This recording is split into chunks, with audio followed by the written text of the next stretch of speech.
ఓం సాయిరామ్ అండి. ఈరోజు అందరికీ కూడా శ్రీరామనవమి శుభాకాంక్షలు.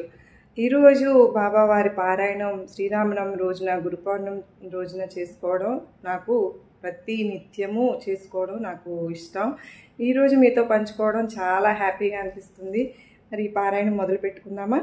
శ్రీ సాయి సచ్చరిత్రము 6వ అధ్యాయము. సంసారమనుడు సాగరములో జీవుడనిడి ఓడను సద్గురువే సరంగుడై నడుపునప్పుడు అది సులభముగాను సురక్షితముగాను గమ్యమును చేరును. సద్గురువు అనగానే సాయిబాబా స్ఫురణకు వచ్చుచున్నారు.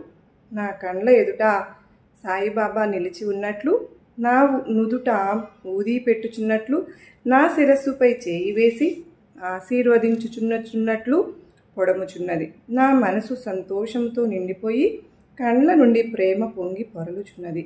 గురు హస్త స్పర్శ మహిమ అద్భుతమైనది.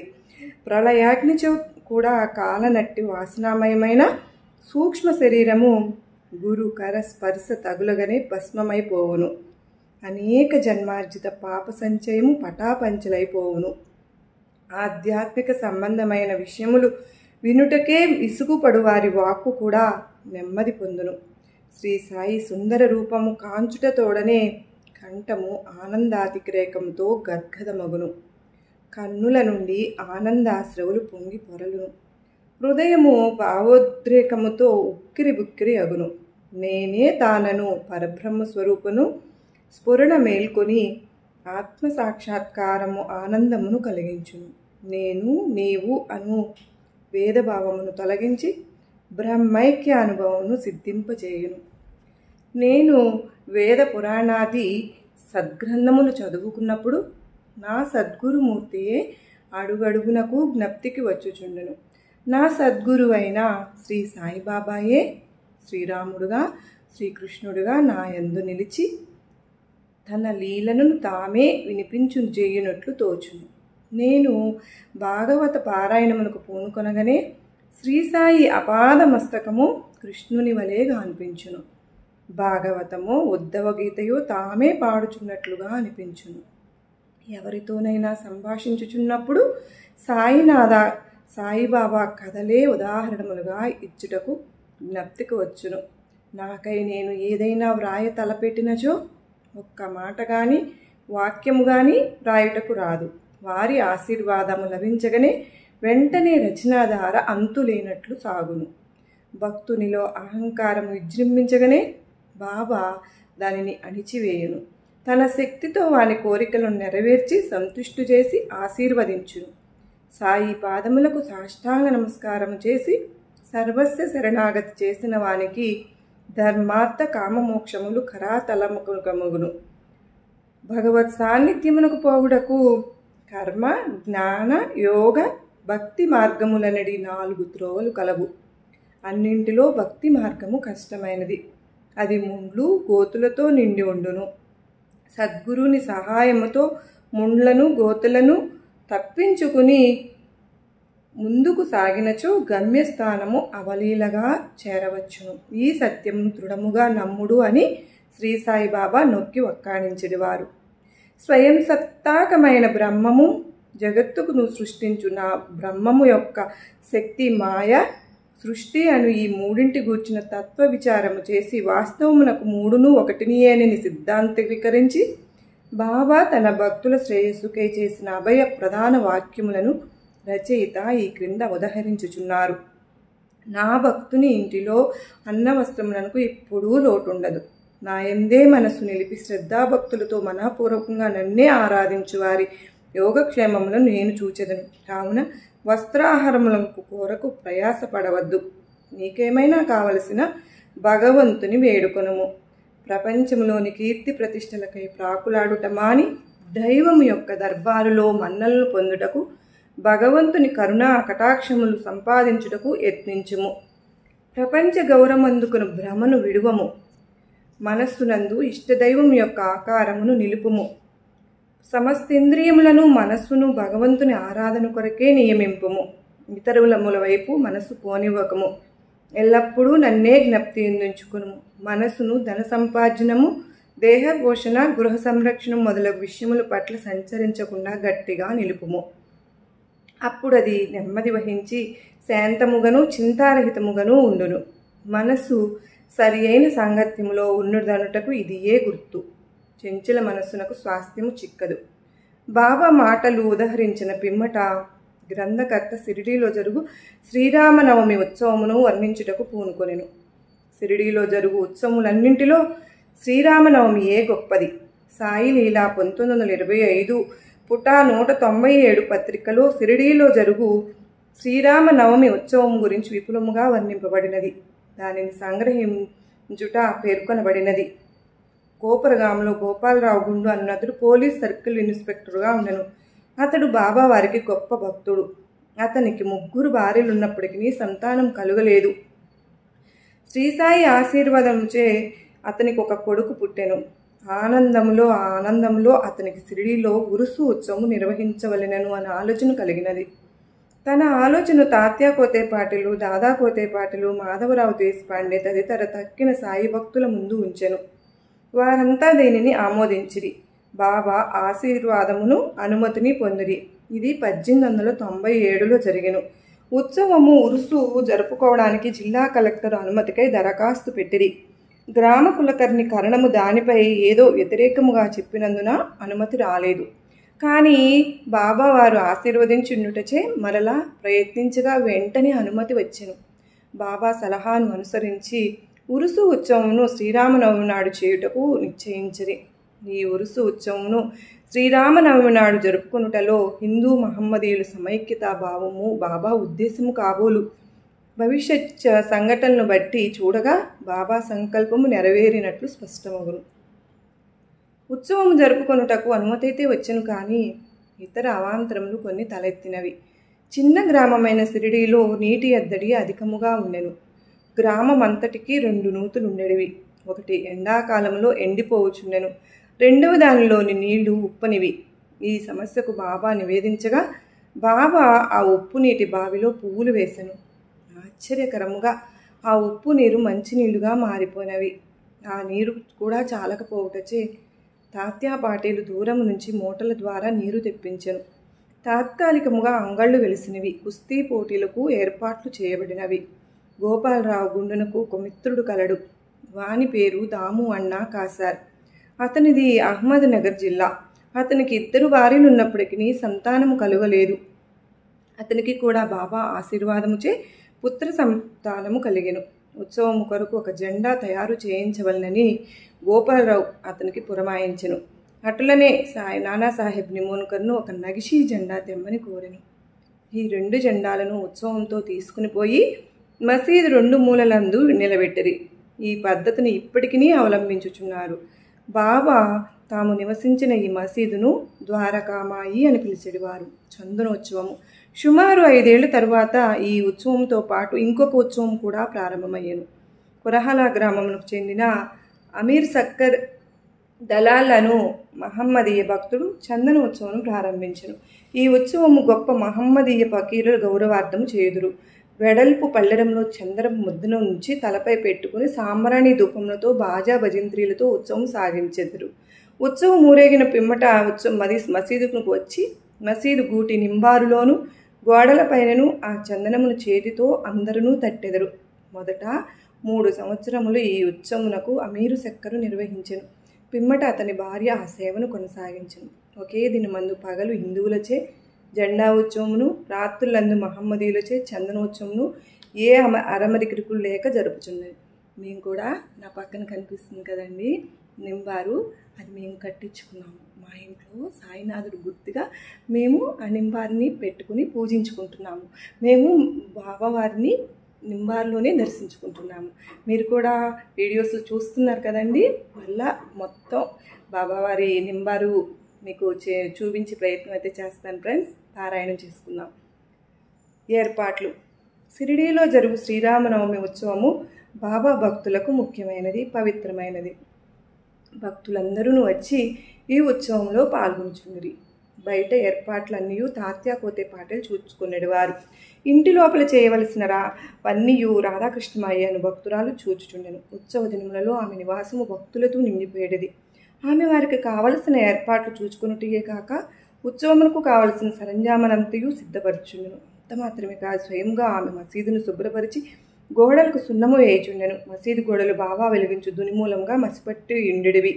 మండుచున్న దునితో సహా మసీదులోని వస్తువులన్నింటినీ తీసి బయటపెట్టి మసీదు గోడలను చక్కగా కడిగి వెల్లివేయుచుండెను. ఆమె ఇదంతయు బాబా దినము మార్చి దినము చావిడిలో పరుండునప్పుడు చేసేటిది. ఈ పనిని శ్రీరామనవమికి ఒకరోజు ముందే పూర్తి చేయుచుండెను. పేదలకు అన్నదానమనిన బాబాకు చాలా ప్రీతి. అందుచే ఈ ఉత్సవ సమయమందు అన్నదానం విరివిగా చేయుచుండిరి. భోజన పదార్థములు, మిఠాయిలు రాధాకృష్ణమాయి ఇంటిలో విస్తారముగా వండబడేవి. అనేక మంది సంపన్నులైన సాయి భక్తులు స్వచ్ఛందముగా పూనుకుని ఈ సేవలో పాల్గొంచుండేవారు. ఉరుసు ఉత్సవం శ్రీరామనవమి ఉత్సవముగా మారిన వైనము. ఈ విధముగా 1897 నుండి 1911 వరకు ఉరుసు ఉత్సవం శ్రీరామనవమి నాడు వైభవంగా జరుగుచుండెను. రాను రాను అది వృద్ధి అగుచు ప్రాముఖ్యం సంతరించుకొను. 1912లో ఈ ఉత్సవం సంబంధించి ఒక మార్పు జరిగిన. శ్రీ సాయి సగుణనాథ సగుణోపాసన గ్రంథకర్త అయిన కృష్ణారావు జోగేశ్వరి భీష్మ అనువారు దాదాసాహెబ్ కాబడే అమరావతితో కలిసి ఉత్సవమునకు వచ్చెను. వారు దీక్షిత్ వాడాలో బస చేసిరి. ఉత్సవము ముందు రోజు కృష్ణారావు దీక్షిత్ వాడా వసాల్లో పడుకుని ఉండెను. ఆ సమయంలో లక్ష్మణరావు ఉరఫ్ కాకా మహాజని పూజా పరిహారముల పళ్ళెంతో మసీదుకు పోవచ్చుండెను. అతన్ని చూడగానే భీష్మకు ఒక కొత్త ఆలోచన తట్టెను. వెంటనే కాక మహాజని దగ్గరికి పిలిచి అతనితో ఉరుసు ఉత్సవం శ్రీరామనవమి నాడు చేయమనుటలో భగవదుద్దేశమేయో ఉండవచ్చును. శ్రీరామనవమి హిందువులకు చాలా ముఖ్యమైన పర్వదినం కనుక ఈ దినమందు రామజన్మోత్సవం ఏల జరపకూడదని అడిగాను. కాక మహాజనికి ఆలోచన బాగా నచ్చినది. తమ సంకల్పమునకు బాబా అనుమతి సంపాదించుటకు ఆయుత్తమైరు. కానీ భగవత్ సంగీతం చేయుటకు అంత తక్కువ వ్యవధిలో హరిదాసును సంపాదించుట కష్టము. ఈ సమస్యను కూడా తుదకు భీష్మయే పరిష్కరించును. ఎట్లానా అతని వద్ద రామాఖ్యమును శ్రీరాముని చరిత్ర సిద్ధముగా ఉండడిచి అతడే దానిని సంకీర్తన చేయుటకు కాక మహాజని హార్మోనియం వాయించుటకు తీర్మానించిరి. చక్కెరతో కలిపిన సొంటికుండ ప్రసాదమును రాధాకృష్ణమాయ చేయుటకు ఏర్పాటు అయ్యెను. బాబా అనుమతి పొందుటకై వారు మసీదుకు పోయిరి. సర్వజ్ఞుడైన బాబా వాడాలో ఏమి జరుగుతున్నదని మహాజనిని ప్రశ్నించెను. బాబా అడిగిన ప్రశ్నను అంతరార్థమును మహాజని గ్రహించలేక ఏమీ జవాబు ఇవ్వక మౌనముగా ఉండెను. బాబా అదే ప్రశ్న భీష్మను అడిగెను. అతడు శ్రీరామనవమి ఉత్సవం చేయవలయుననియు తమ ఆలోచనను బాబాకు వివరించి అందులకు బాబా అనుమతి ఇవ్వవలెనని కోరెను. బాబా వెంటనే ఆశీర్వదించిన. అందరూ సంతసించి రామజయంతి ఉత్సవమును సంసిద్ధులైరి. ఆ మరుసటి దినము మసీదు అలంకరించి రాధాకృష్ణమాయి యొక్క ఊయలను తెచ్చెను. దానిని బాబా ఆసనమును ముందు వేలాడగట్టెరి. శ్రీ రామ జన్మోత్సవ వేడుక ప్రారంభమైన. భీష్ముడు కీర్తన చెప్పుటకు లేచెను. మహాజని హార్మోనియం ముందు కూర్చెను. అప్పుడే లెండి నుంచి మసీదుకు వచ్చిన బాబా అదంతయు చూచి మహాజనిని పిలిపించెను. రామ జన్మోత్సవం జరుగుటకు బాబా ఒప్పుకొన్నో లేదో ఏమగునో అని జంకుతూ అతడు బాబా వద్దకు వెళ్ళెను. అది అంతయు ఏమనా అక్కడ ఊయల ఎందుకు కట్టిందని బాబా అతనిని అడిగెను. శ్రీరామ జన్మ మహోత్సవం ప్రారంభమైనదనియు అందులోకే ఊయల కట్టిరనియు అందరూ చెప్పిన. బాబా మసీదులో నుండి భగవంతుని నిర్గుణ స్వరూపము సూచించు నింబారు గూడు నుండి 2 పూలమాలను తీసి ఒకటి మహాజని మెడలో వేసి ఇంకొకటి భీష్మకు పంపెను. హరికథ ప్రారంభమయ్యను. రామ కథా సంకీర్తనము ముగియగానే బాజా భజంత్రీల మధ్య శ్రీరామచంద్రమూర్తికి జై అను జయ జయ ధ్వానములు చేయుచు పరమ ఉత్సాహంతో అందరూ ఒకరిపై ఒకరికి గులాల్ ఎర్ర రంగు పొడి జల్లుకునిరి. అంతలో ఒక గర్జన వినపడెను. భక్తులు చల్లుకొంచుండెను గులాల్ ఎటులను సాయిబాబా కంటిలో పడెను. బాబా కోపంతో బిగ్గరగా తిట్టుచూ ప్రారంభించెను. ఇది చూచి చాలామంది భయంతో పారిపోయారు. కానీ బాబా యొక్క సన్నిహిత భక్తులు మాత్రం అవన్నీ తిట్ల రూపంగా బాబా తమకిచ్చిన ఆశీర్వాదమును గ్రహించి కదలక అక్కడనే ఉండిరి. శ్రీరామ జయంతి నాడు రావణుడనే అహంకారి అరిషద్వర్గమును సంహరించుటకు శ్రీ సాయి రూపంలో ఉన్న శ్రీరాముడు ఆగ్రహించుట సహజమే కదా అని భావించిరి. షిరిడీలో ఏదైనా కొత్తది ప్రారంభించినప్పుడల్లా బాబా కోపించుట ఒక రివాజు. దానిని తెలిసిన వారు గమ్మున ఊరుకుండిరి.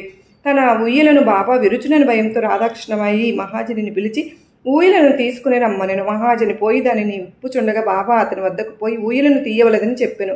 కొంతసేపటికి బాబా శాంతించును. ఆనాటి మహాపూజ ఆరతి మొదలగునవి ముగిసెను. సాయంత్రం మహాజని పోయి ఊయలను విప్పుచుండగా ఇంకనూ దాని అవసరం ఉన్నదని కనుక దానిని విప్పవద్దని బాబా అతనిని వారించెను. రామనవమి మరుసటి రోజున జరుపు గోపాల కాలోత్సవంలోని ఉత్సవం పూర్తి కాదను విషయము అప్పుడు భక్తులకు స్ఫురించెను. మర్నాడు శ్రీకృష్ణ జననము నాడు పాటించు కాలహుండి అను ఉత్సవం జరిపిరి. కాలహుండి అనగా నల్లని కుండలో అటుకులు, పెరుగు, ఉప్పు, కారము కలిసి వేలాడకట్టెదరు. హరికథ సమాప్తమైన పిమ్మట దాన్ని కట్టెతో పగలగొట్టెదరు. రాలిపడిన అటుకులను భక్తులు ప్రసాదముగా పంచిపెట్టెదరు. శ్రీకృష్ణ పరమాత్ముడు ఆ మాదిరిగానే తన స్నేహితులకు గొల్ల పిల్లవండరును పంచిపెట్టుచుండెను.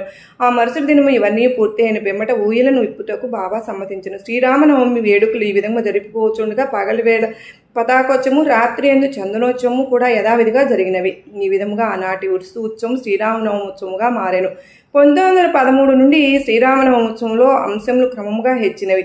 చైత్ర పాడ్యము నుంచి రాధాకృష్ణమాయి నామసప్తాహము ప్రారంభించుచుండెను. భక్తులందరూ వంతుల వారీగా అందు పాల్గొంచుండెను. ఒక్కొక్కప్పుడు రాధాకృష్ణమాయి కూడా వేకువజామునే భజనలో చేరుచుండెను. శ్రీరామనవమోత్సవం దేశమంతటా జరుగుటచే హరికథా కాలక్షేపం చేయు హరిదాసులు దొరుకుట దుర్లభముగా ఉండెను. శ్రీరామనవమికి 5-6 రోజుల ముందు ఆధునిక తుకారాం అని పిలువబడు బాలాబువా మౌలి అను సంకీర్తకారుని కాక మహాజని అదృచ్ఛికముగా కలియుట తటస్థించినది. శ్రీరామనవమి నాడు సంకీర్తన చేయుటకు మహాజని అతనిని సిరిడి తోడ్కొని వచ్చెను. ఆ మరుసటి సంవత్సరం కూడా అనగా 1914 తన స్వగ్రామమైన సతారా జిల్లా బృహృద్ సిద్ధకవిటే గ్రామంలో ప్లేగు వ్యాపించి ఇండుటి చేత బాలభువ సతాత్కర్ సంకీర్తన కార్యక్రమం లేక ఖాళీగా ఉండెను. కాకసాహెబ్ దీక్షిత్ ద్వారా బాబా అనుమతి పొంది అతడు సిరిడి వచ్చి హరికథా సంకీర్తనం చేసెను. బాబా అతన్ని తగినట్లు సత్కరించెను. 1914 సంవత్సరం ప్రతి సంవత్సరము శ్రీరామనవమి నాడు సిరిడిలో సంకీర్తన చేయు బాధ్యతను శ్రీ దాసగణు మహారాజుకు బాబా అప్పగించడం ద్వారా ఏటేటా ఒక్కొక్క కొత్త హరిదాసు పిలుచు సమస్య శాశ్వతంగా పరిష్కరింపబడెను. 1912 నుండి ఈ ఉత్సవం రాను రాను వృద్ధి పొందుచుండెను. చైత్ర శుద్ధ అష్టమి మొదలు ద్వాదశి వరకు సిరిడి తేనె తృప్తి వలె ప్రజలతో కిటకిటలాడుచుండెను. అంగళ సంఖ్య పెరిగిపోయిను. కుస్తీ పోటీల్లో అనేక మంది ప్రముఖ మల్లులు పాల్గొనుచుండిరి. పేదలకు అన్న సంతర్పణ విరివిగా జరుగుచుండెను. రాధాకృష్ణమాయి కృషితే సిరిడి ఒక సంస్థానముగా రూపొందెను. వివిధములైన హంగులు అలంకారములు పెరిగినవి. అలంకరింపబడిన గుర్రము, పల్లకి, రథము, పాత్రలు, వెండి సామాన్లు, బాల్టీలు, వంట పాత్రలు, పటములు, నిలువుటద్దములు మొదలుగును బహురించుచుండెను. ఉత్సవమునకు ఏనుగులు కూడా వచ్చెను. ఇవన్నీ ఎంత హెచ్చించినప్పటికీ సాయిబాబా వీనిని ఏమాత్రము లక్ష్య పెట్టక యథాపూర్వము నిరాడంబురలై ఉండేవారు. ఈ ఉత్సవంలో గమనించదలిగిన ముఖ్య విషయమేననా హిందువులు మహమ్మదీయులు ఎట్టి అరమరికలు లేక కలిసిమెలిసి ఉత్సవంలో పాలు పంచుకొనేవారు. ఈనాటి వరకు ఎటువంటి మత కలహములు సిరిడిలో తలెత్తలేదు. మొదట 5,000 నుంచి 7,000 వరకు యాత్రికులు వచ్చేవారు. క్రమముగా ఆ సంఖ్య 75,000కు పెరిగినది. అంత పెద్ద సంఖ్యలో జనులు గుమిగుడినప్పటికీ ఎన్నడూ అంటువ్యాధులు కానీ అల్లర్లు కానీ సంభవించలేదు. మసీదును మరమ్మతులు. గోపాలరావు గుండెనకు ఇంకొక మంచి ఆలోచన తట్టెను. ఉరుసు ఉత్సవం ప్రారంభించిన విధముగానే మసీదును తగినట్లుగా తీర్చిదిద్దవలని నిశ్చయించుకున్న తరువాత మసీదు మరమ్మతు చేయు నిమిత్తమై రాళ్లను తెప్పించి చెక్కించెను. కానీ ఈ పని బాబా అతనికి నియమించలేదు. నానాసాహెబ్ చందోర్కర్కు ఆ సేవ లభించినది. రాళ్ల తాపన కార్యము కాకాసాహెబ్ దీక్షిత్కు వినియోగింపబడెను. మసీదు మరమ్మతులు చేయటం మొదట బాబాకు ఇష్టం లేకుండాను. కానీ భక్తుడు మహల్సాపతి కల్పించుకుని ఎటులను బాబా అనుమతిని సాధించను. బాబా చావిడిలో పడుకున్న ఒక్క రాత్రిలో మసీదు నెలను చక్కని రాళ్లతో తాపన చేసి ముగించిరి. అప్పటి నుంచి బాబా గోనెగుట్టపై కూర్చుండట మాని చిన్న పరుపు మీద కూర్చుండేది. వారి గొప్ప వ్యయ ప్రయాసంతో 1911 సంవత్సరంలో సభా మండపం పూర్తి చేసిరి. మసీదుకు ముందు జాగా చాలా చిన్నది, సౌకర్యంగా లేకుండెను. కాకాసాహెబ్ దీక్షిత్ దాన్ని విశాలపరిచి పైకప్పు వేయదలిచెను. ఎంతో డబ్బు పెట్టి ఇనుప స్తంభములు మొదలుగును తెప్పించి పని ప్రారంభించెను. రాత్రంతయు శ్రమపడి స్తంభములు నాటేవారు. మరుసటి దినము ప్రాతకాలంలో బాబా చావడి నుంచి వచ్చి అది అంతయు చూసి కోపంతో వారిని పీకి పారవేసేవారు. ఒకసారి బాబా మిక్కిలి కోపదిద్దుటే నాటిన ఇనుప స్తంభమును ఒక చేతితో పెకిలించుచు రెండవ చేతితో తాత్యా పాటిల్ పీకను పట్టుకునేను. తాత్యా తలపాగాను బలవంతముగా తీసి అగ్గిపులతో నిప్పంటించి ఒక గోతులో పారవేచెను. బాబా నేత్రములు నిప్పు కణముల వలె వెలుగుచుండెను. ఎవరికి నీ బాబా వైపు చూచుటకు ధైర్యము చాలకుండెను. అందరూ భయకంపితులైరి. బాబా తమ జేబులో నుంచి ₹1 తీసి అటువైపు విసిరెను. అది శుభశకునమందు సమయమందు చేయవను ఆహుతి వలె కనపడెను. తాత్యా కూడా చాలా భయపడెను. తాత్యాకి ఏమి జరుగుతున్నది ఎవరికి ఏమీ తెలియకుండెను. కల్పించుకుని బాబా పట్టు నుండి తాత్యాను విడిపించుకున్నటికి ఎవ్వరికీ ధైర్యం చాలలేదు.